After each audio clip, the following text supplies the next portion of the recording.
Bismillah is January, January 19th, 2014. It is 5:50.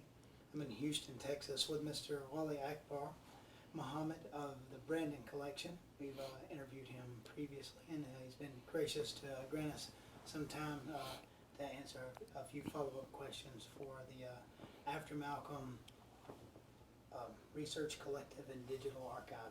Again, thank you so much for your time. I'm Tom Laporte with the archive conducting the interview for today. My pleasure, Tom. Thank you for having me. Assalamu alaikum again. Thank you for being Wa alaikum salam.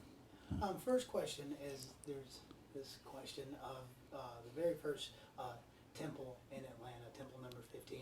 So could you clarify where this first temple was located? Well, according to a good authority, Brother Harold Muhammad, who did some research on this, the first teachings in the Atlanta area, first teachings of the Honorable Elijah Muhammad in the Atlanta area, were done by a brother named James, who was here in the fall of 1955. He taught in a hotel room in East Atlanta.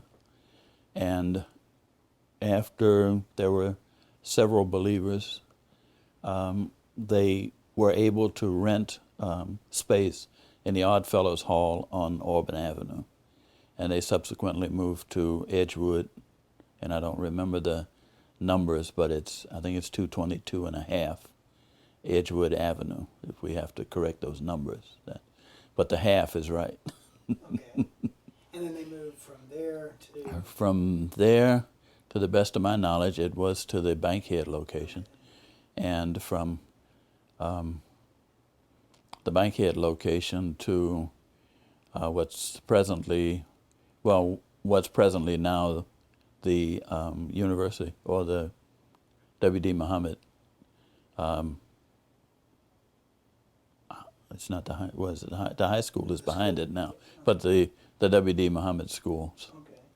And then in your research, you also there's one of the questions was asked was, are there newspaper clippings, and you in fact have a newspaper clipping? Yes, there are several newspaper clippings that document the story. Harold Muhammad did a lot of research for Muhammad Speaks when he was the head of the Atlanta Bureau of Muhammad Speaks. He was quite a journalist.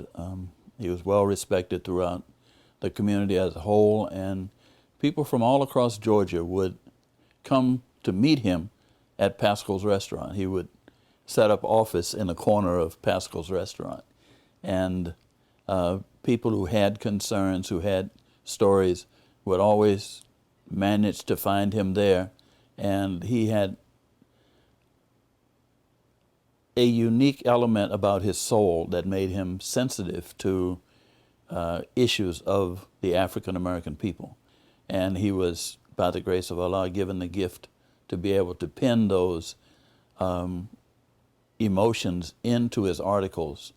He could rivet you with his articles and his ability to write. And he was just able to find those stories just by the grace of Allah. Also with him was a brother named Curtis Sharif, who now lives in Beaumont, Texas. He did a lot of photography work with Harold, and he and Harold were like a pair. It's like, I relate them to my relationship with Gaif Nur Kashif, who was an editor with Muhammad Speaks, and then later with Bilalian News. But he was head of the Washington, D.C. Bureau when I came into the temple. And I followed him around as he gathered stories, and subsequently picked up a camera and began to illustrate some of those stories he was doing, and later got an opportunity to go to Chicago and actually work for Muhammad Speaks. So.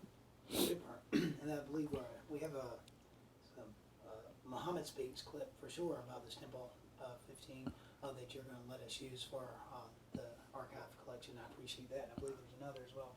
Absolutely. And as you were saying, so it was Brother James X who was the first one in Atlanta. That's correct. Okay.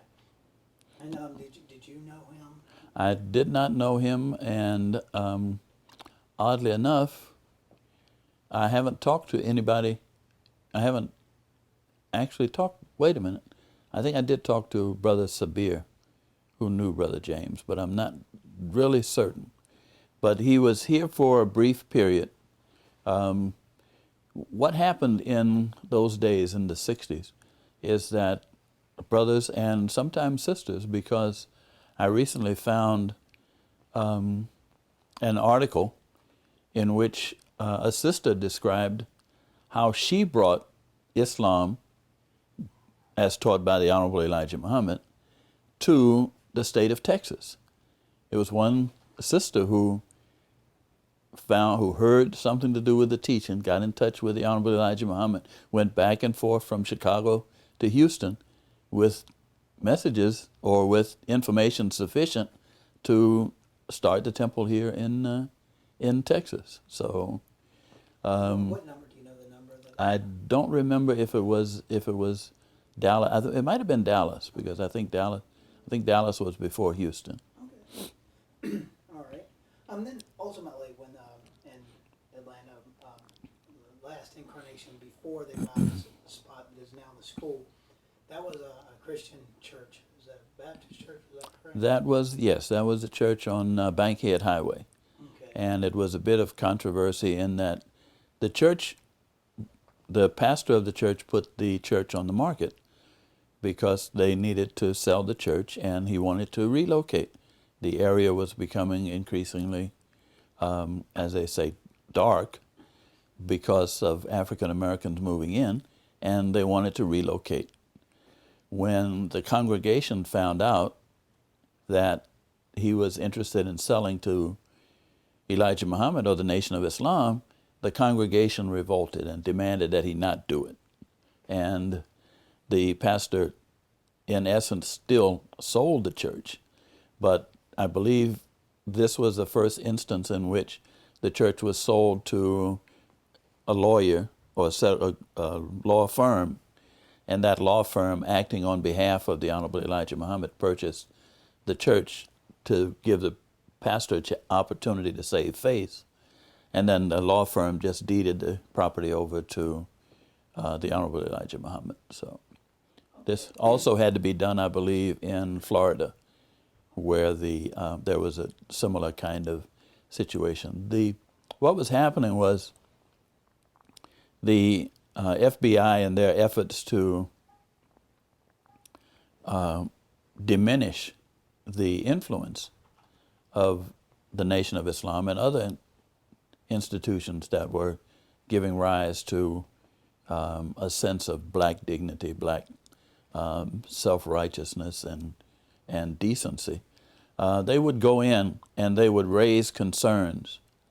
They wouldn't say, don't sell, but they'd go in and raise concern. Now, if you sell to these black nationalists, you're going to be responsible if something happens. That happened to me in Washington, D.C. When I became interested in journalism. We couldn't get the firsthand information in the 60s from what was going on through the U.S. media. So what we'd do is we would listen to Radio Spain, we would listen to Radio Cuba, we would listen to different stations. We'd use a shortwave radio in an effort to better get a signal from the shortwave radio. I put an antenna on the building where I lived, on the apartment, on the top floor of the apartment building. The FBI came and told the owner of the building that if I used that antenna to interfere with aircraft landing at the Washington National Airport, that he would be held responsible for any plane crashes or anything that happened. Now only thing I put up there was a band of wire in a square shape. It's called a rhombus antenna, and it's a receiving antenna. It doesn't transmit anything. I didn't have a transmitter, and if I did, that would not be the kind of antenna you'd use on a transmitter.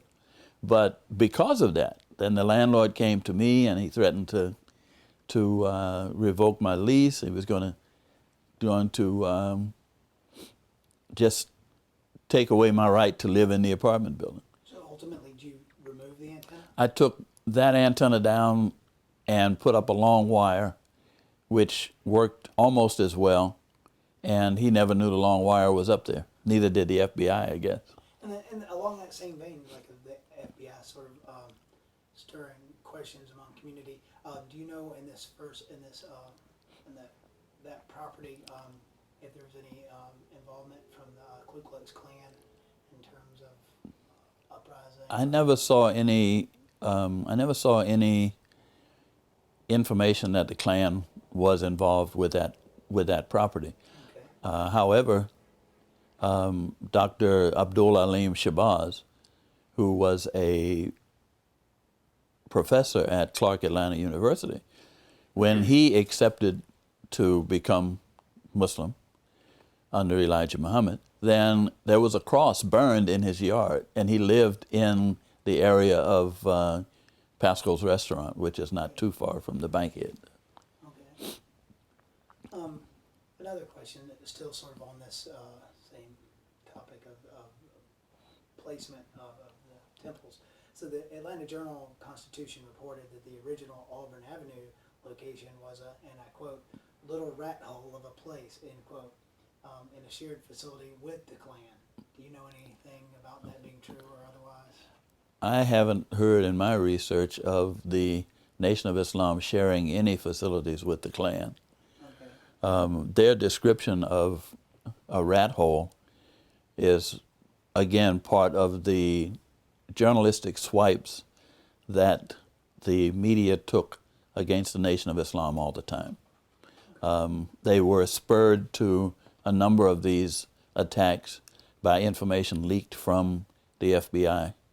Louis Lomax is an excellent example of the FBI using information they gathered on the Nation of Islam to try and make the nation have a bad image.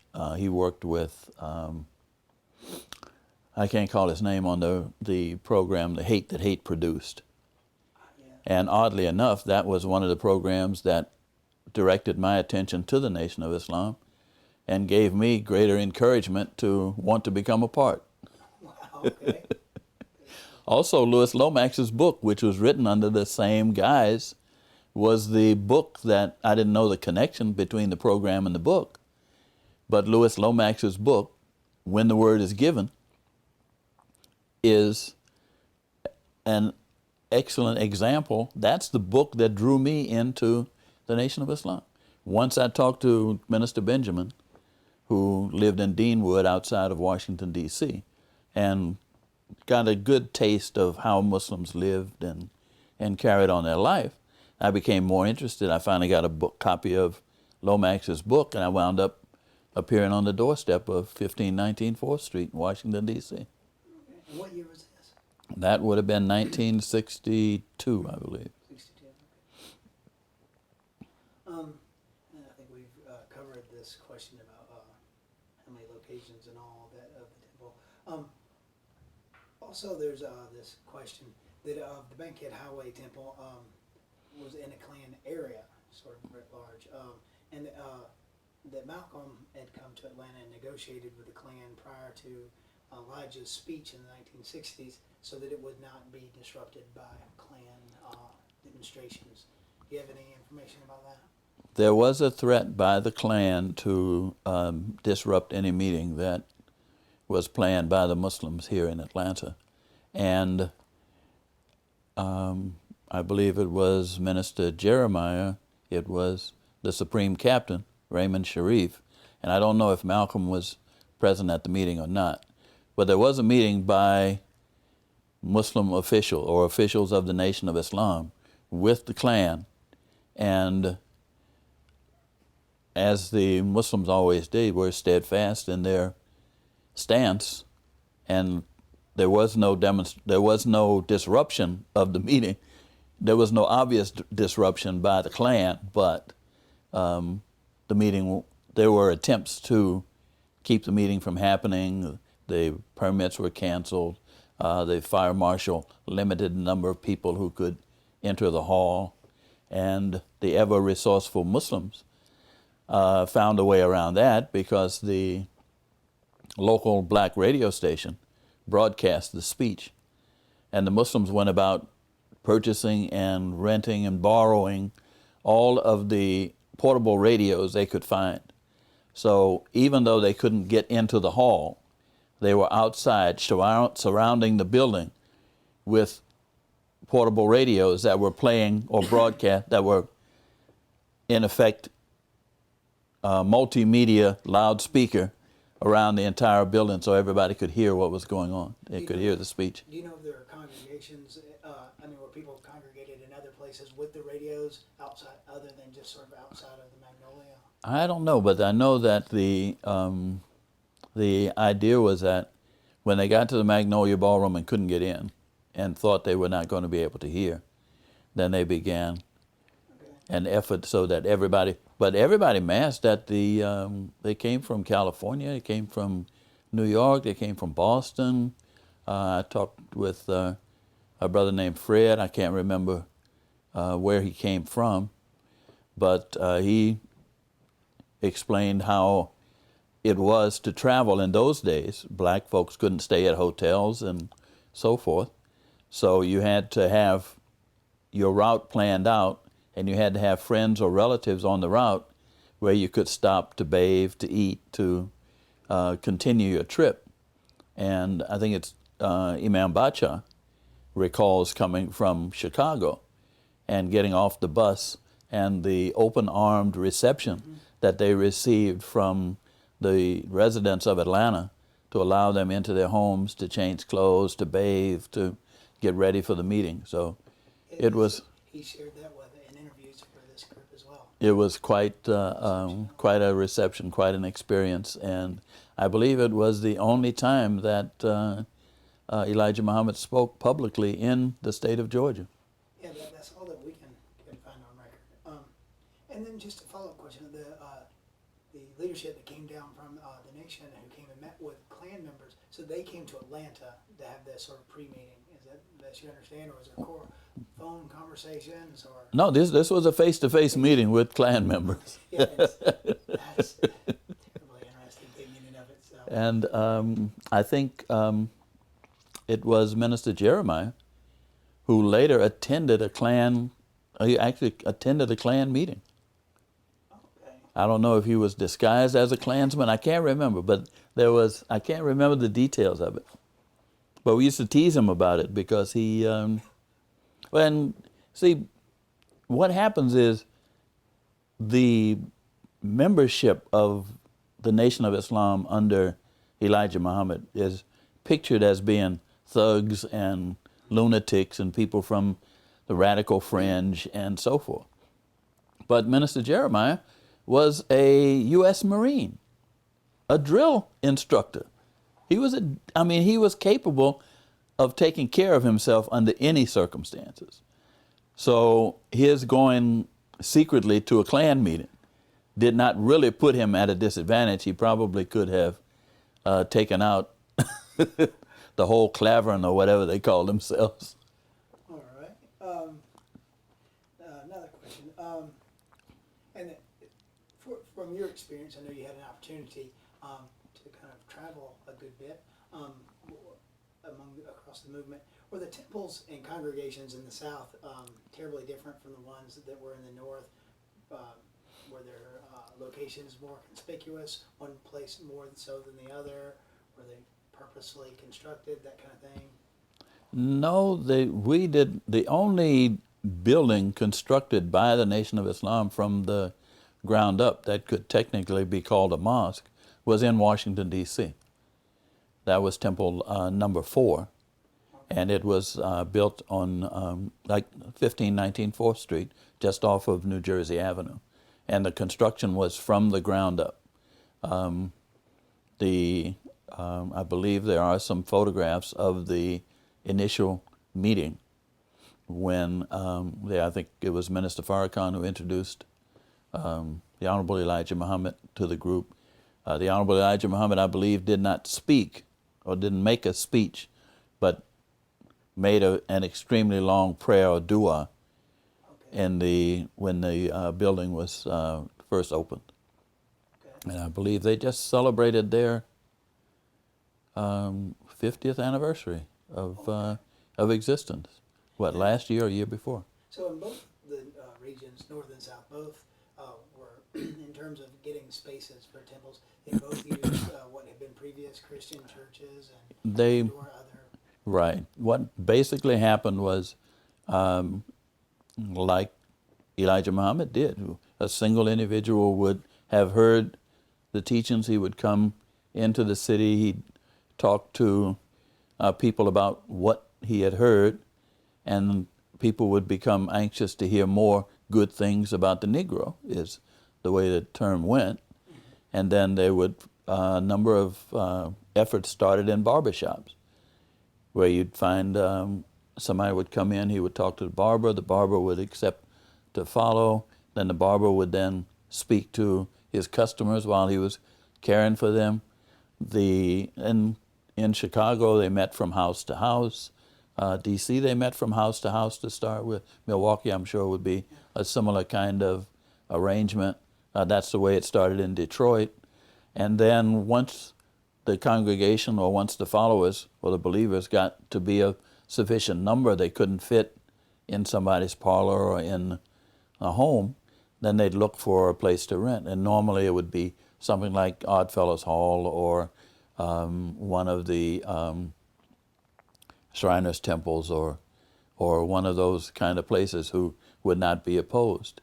And then we see that there was a lot to do, a lot made of the Honorable Elijah Muhammad being anti-Christian, but that was not really the case, because when we look at the first Muslim convention, we find it being held in the Tabernacle Baptist Church in Chicago, Illinois. Now, if he was so anti-Christian, how on earth was he able to convince a Baptist preacher to allow him to have a meeting with several thousand people? What year would this be? That was, I believe, 1955 or 56. Okay. And then earlier today we saw a photograph of that. Mm-hmm. Yeah, there were photographs from of the building, from the meeting, the photographs on the covers of a couple of magazines published by other Muslim scholars. Okay. So. And so, other than the one in Atlanta we talked about, and then you said there's one you believe in Florida, but other times when a property was purchased, it was either Elijah Muhammad made that purchase on behalf of it was on behalf of the Nation of Islam, and it was open. It wasn't like a group of attorneys or a real estate investment purchasing. No, that was a last resort. If the property couldn't be purchased by a member of the Nation of Islam, then we resorted to other measures. I think it was always more of an opposition to blacks doing anything in the South. It was we termed it in the South, you could get, you could get as big as you wanted, and in the North you could get as close as you wanted. So. All right. And then another sort of Atlanta-specific question. So we know there's I think now I've got it cleared out. There are two different events. So there's a big comeback fight for Muhammad Ali in Atlanta. Right. Because Georgia sanctioned or didn't have any prohibitions on his fighting.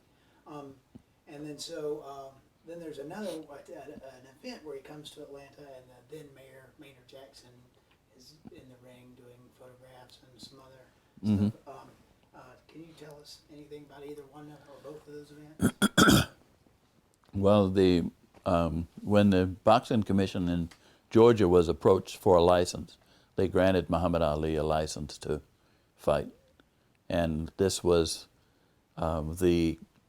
his first fight after all of the hoorah over his not wanting to fight in Vietnam. I can't remember the legislator's name, I tried to get an interview with him, but I believe he passed. He was very ill at the time and passed away. He was very instrumental in getting the boxing commission to allow Ali to fight in Georgia and in Atlanta. The event where Ali did a exhibition with Mayor Maynard Jackson was again hosted or engineered or put together for the most part by Harold Muhammad. It was, I believe, in the Lakewood area, the area that we still frequent sometimes for Eid. Okay, like the And fairgrounds area. the name of this event still escapes me. But I believe we had two of them in Atlanta. There was the first one in which it was very large, and the mayor came out and was happy to participate with Ali. I was not in journalism at the time. I was in a more administrative role with the community in Chicago, and didn't get an opportunity to attend. Otherwise, I would have been. Do you know if the event was largely a community event, like Yeah, it was. a community or a Muslim-sponsored event, or a combination? It was sponsored by the Atlanta community, and it was open to all the believers. That was, and it was very well attended. Okay, super. Thank you. Then a couple of just a few more questions, and then sort of some personal questions about your experience, and then sort of your personal experience, and then sort of what you might know about other stuff politically. One of which is, I understand that you had a serious foot injury when you were a young man, and then evidently some stuff came about that. Could you tell us a little bit about that? Actually, it's a very unique situation, and it's one in which racism actually caused me to, well, it prevented the amputation of my left leg. I was in a pedestrian two-vehicle automobile accident. I got hit by two cars on a two-lane highway south of Washington, D.C., in a place called Gainesville, Virginia. It was near the family home of my grandparents. And I was on the way to the store for my grandmother. I had noticed some dark clouds, and my assignment was to go to the store that afternoon. And I thought it was going to be raining, so I talked my grandmother and let me go early, and off I go to the store. Now, in those days, this was 1952. In those days, there were a number of raucous and ugly Caucasians that lived in those areas, and they would see a black person, especially a child. I was 12 years old. They would see you on the road. They would pretend like they were going to run over you. They put one wheel in the dirt, and it would kick up a big dust storm, and you'd think you were going to be run over by this car, and you'd run to the side. They would go by, they would jeer, they would throw beer cans and things at you, just out of spite, just out of pure racism. No other answer can be had for it, no reason for it. So I heard the car horn, and I was walking facing the oncoming traffic, and a car behind me was in the passing lane. So what happened was there was a truck that slowed down at a railroad crossing, and two cars, not wanting to take the time to slow up behind the truck, decided to pass the truck. So one pulled out to pass, and then the car in front of him pulled out to pass without looking behind. So he bumped him off the road, and when the driver of the car in the back attempted to pull back in, he hung his bumper in the rear fender well of the front car. So in effect, he couldn't get the car out, he couldn't slow down. It was almost the 4th of July. They were racing to get home to be with their families for the 4th on the next day. And he's on the horn. There's a big cloud of dirt. I think it's just somebody with a wheel in the dirt trying to make me jump. Yeah. So I backed up to a little fence that was there, and before I knew anything else, I was seeing stars and I was flying in the air. Now, I injured my back. I had compound fracture of the left leg. I had a fracture of the femur, thigh bone.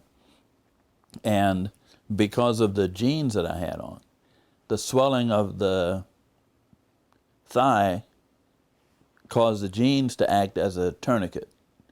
Okay. And so I didn't bleed out at the scene. They brought an ambulance in and transported me 15 miles to the nearest hospital, which was in Warrenton, Virginia.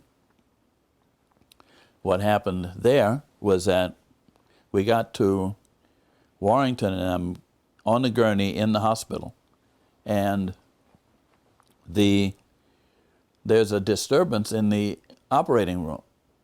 There's a argument between a mother and the emergency room doctor. And she doesn't want the emergency room doctor to put a stitch in her daughter's eye who fell off of her tricycle, because she's afraid that the daughter will wind up with a scar above her eye. So I'm laying on a gurney in the hallway. I can't even get into the emergency room. And I'm listening to this argument going on between the mother and the emergency room physician. When we're finally admitted into the emergency room, what happens is the doctor says, he takes one look at my leg, and he says that his leg is so badly injured, the only thing we can do is amputate at the knee. So my grandmother wouldn't let him amputate. She says, well, his parents are in Washington, D.C. They'll have to make that decision. Can you give me an ambulance or put him in an ambulance to go to D.C.? She was told point blank by the physician, we don't have an ambulance to take a nigger 30 miles. So, as black folks have to be resourceful, she thought about the undertaker that buried my grandfather 6 months prior. So she told me quietly, she said, I'm going down to talk to the undertaker. And I said, Grandma, I ain't dead yet. We'll soon do that. But what she did was, she had the presence of mind to know that the undertaker had an ambulance, or it was actually the dead wagon. So she convinced the undertaker to drive the 30 miles with me in the dead wagon. So we get back to D.C., and as Allah would have it, the undertaker's son had rolled an automobile on his arm. He turned it and crushed his arm. So the undertaker sought out the best orthopedic surgeon on the East Coast, who happened to be a doctor named Gladden, Gladden. Dr. Gladden, who had practiced, and he'd learned medicine and practiced at Howard University or at Freedman's Hospital. Now, Freedman's Hospital is a hospital that was established after the Civil War because blacks wanting to learn medicine were not allowed to cut white cadavers. So if you were black and you wanted to learn medicine, you had to practice on black people. You had to have your own separate but equal, quote unquote, hospital. Yes. And this doctor, I looked him up later on, turned out to be the top orthopedic surgeon in the nation. And the undertaker explained that since I was a pedestrian, insurance was going to cover the cost, that would he come over and at least have a look at my leg. So Dr. Gladden came over. He explained the operation one way to me when he was explaining it. But as it turned out, he did the operation differently. I can see from the x-rays now. But he did a 5-hour operation. He reattached my severed foot.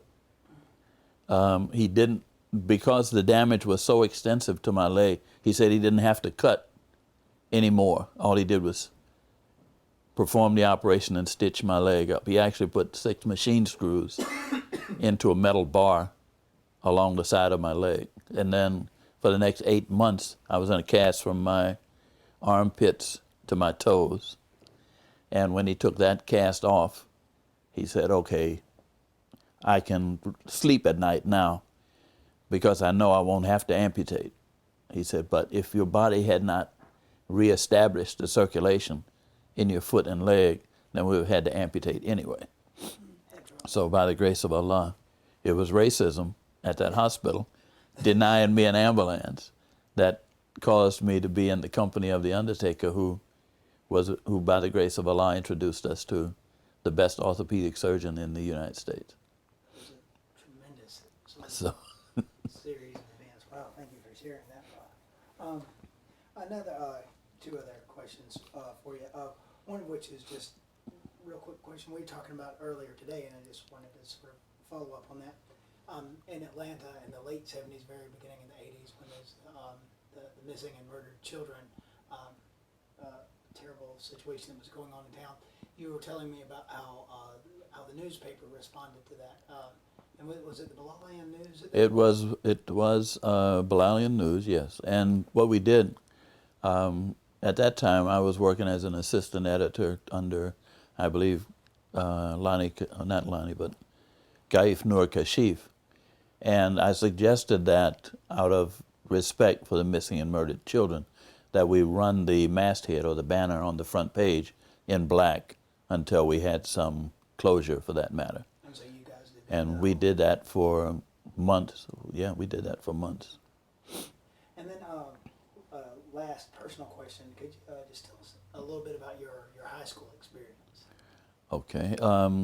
I was attending high school. Okay, and then a final personal question, if you could tell us about your high school experience. I was attending segregated high school. Well, I attended segregated schools in Washington, D.C. all the way through until high school. I continued into high school. I went to Charles Young Elementary School, Brown, and then later Banneker Junior High School. And then I went to Armstrong Technical High School.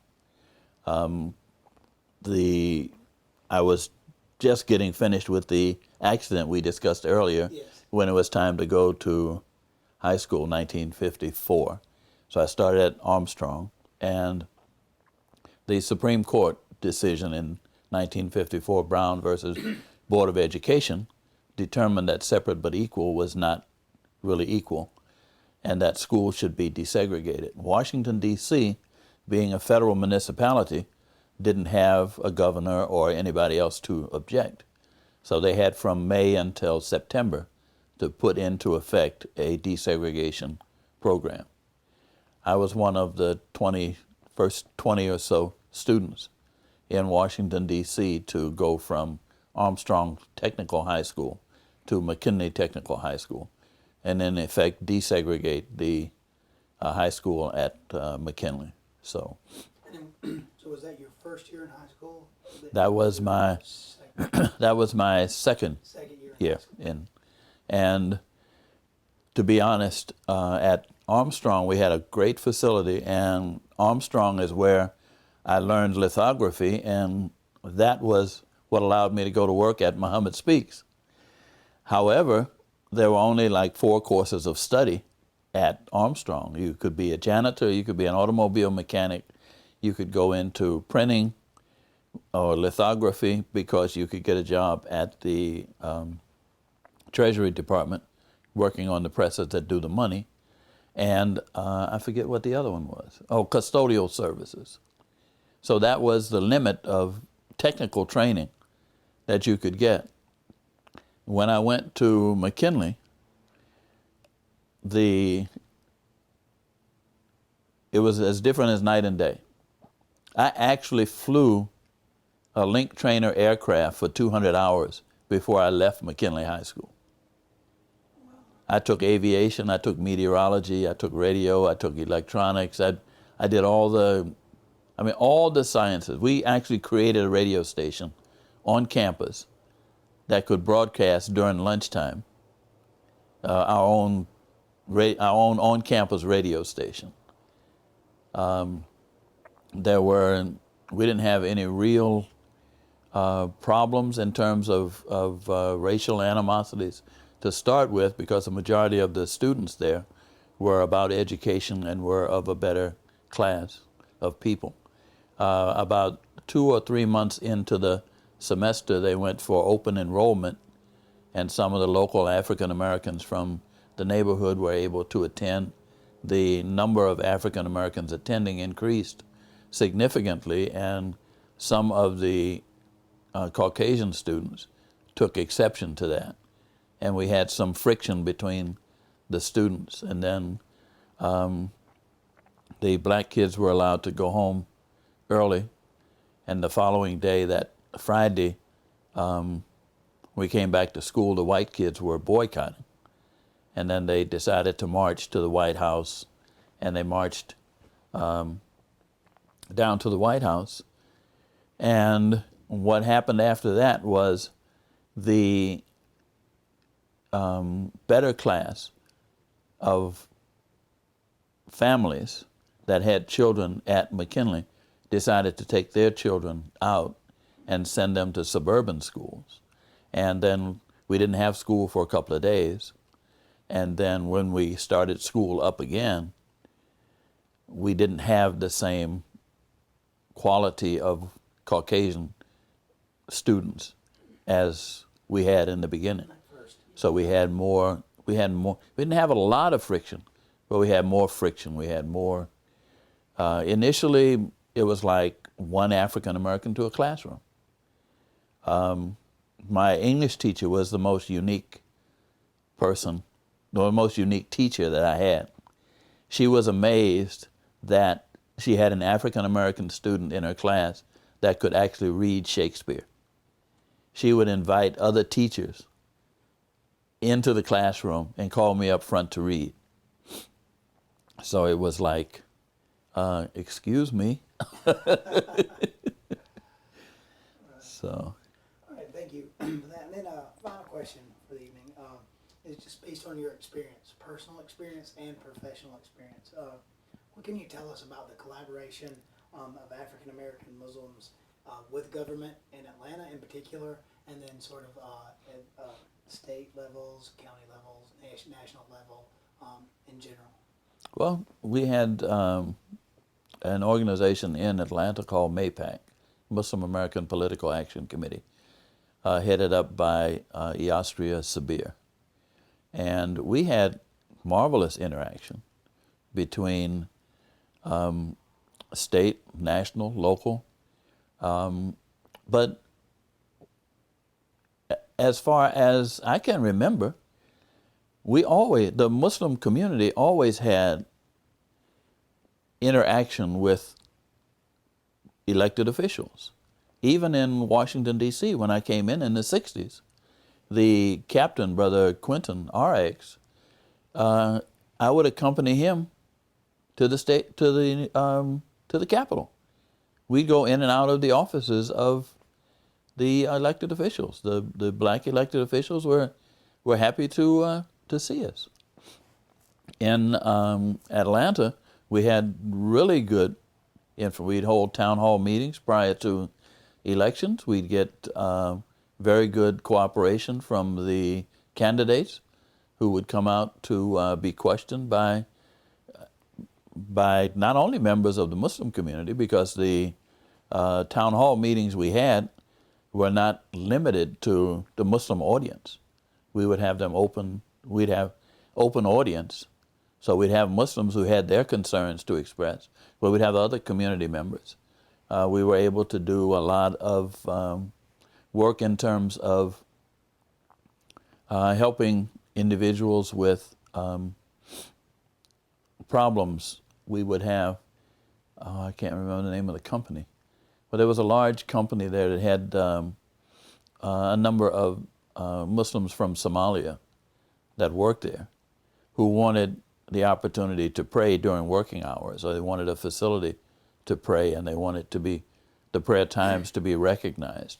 we were able to negotiate that without any problems.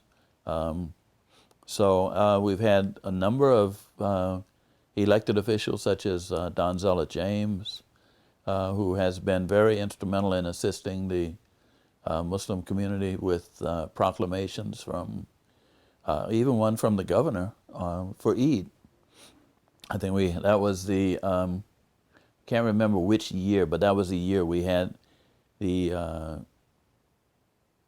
Eid at, what's that? That's the hall that's outside of 285. And we had so many Muslims coming to Eid that they gridlocked 285. And she was on her way with the proclamation from the governor and not able to get to the not able to get to the Eid until after the prayer. But she had the proclamation. We've had Imam Bacha speak to the Georgia legislature. We've had Imam Muhammad present to address the Georgia legislature to do the invocation. So we've had exceptionally good conversation with political leaders and elected officials. Well, super. Thank you very much. Oh, my pleasure. Thank you for the opportunity. And then again, on behalf of the whole collective, I want to thank you for your time, your energy, the vast resources that you have available in the Brandon collection that you continue to share with us. We deeply appreciate it. It's all my pleasure, and I give praise and thanks to Allah.